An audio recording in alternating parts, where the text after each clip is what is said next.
ஸ்ரீமன்னாராயணீயம் 94வது தசகம் ஞானமும் பக்தியும். शुद्ध निष्काम धर्मैः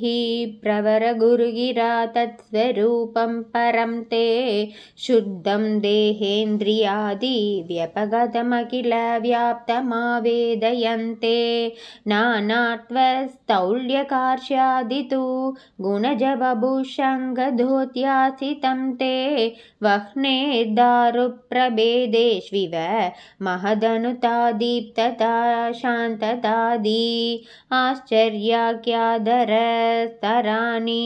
समनुमिलच्चिष्यरूपोद्धरारन् यावेदोद्भासितेन स्फुटतरपरिबोधाग्निना दह्यमाने कर्मालीवासना तत्कृततनु भुवनभ्रान्तिगान्धारपूरे दाह्याभावेन विद्या शिखिनि च विरते ध्वन्मयी कल्ववस्था एवं द्वत्प्राप्तितोऽन्यः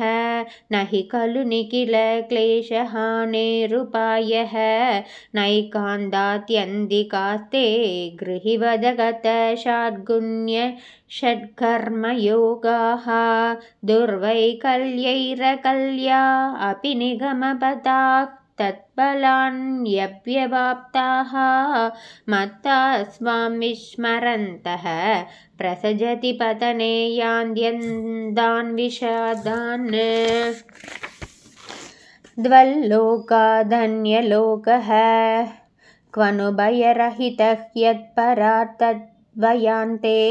द्वत्पीतः सत्यलोकेऽपि न शुकवसतिः पदमभुः पद्मनाभः एवं पावेतु अधर्मार्जितबहूतमसां कागता नारकानां तन्मे त्वं चिन्तिबन्तं वरद कृपणबन्धो कृपापूरसिन्धो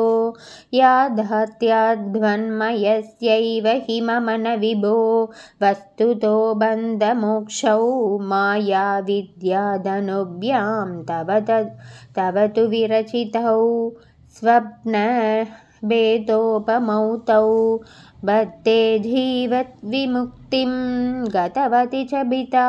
तावती गावते गः पुङ्क्ते देहद्रुमस्थो विषयफलरसान्नाभरो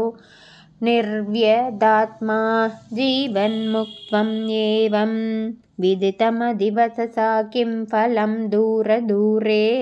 तन्नामा शुद्धबुद्धेः न च लघुमनसक्षोदनं भक्तितोऽन्यत् तन्मे विष्णो गृहीत्वटाः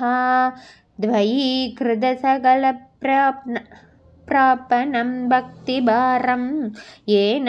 श्यामंशु किञ्चित् गुरुवचनमिलद्वत् प्रबोधस्त्वात्मा शब्दब्रह्मण्यभिः प्रयतितमनसः त्वां न जानन्ति केचित् कष्टं वन्द्यश्रमास्ते सिरतरमिह कां बिभ्रते निष्प्रसूतिं यस्यां विश्वाभिरामाः सकलमलहराः दिव्यलीलावताराः सच्चेसान्ध्रं च रूपं तव न निकितितं तां न वासं प्रियासं यो यावान् यादृशो वा द्वमिति किमपि नैवावगच्छामि भूमन् एवं चानन्यभावः त्वदनुभजनमेव आदरिरे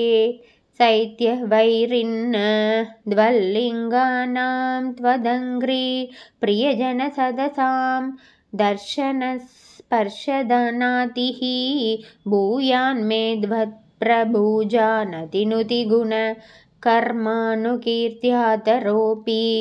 यद्यल्लभ्येत तव समुपहृतं देवदासोऽस्मि देहं द्वद्गेहान्मार्जनाद्यं भवतु मम मुहुर्कर्म निर्मायमेव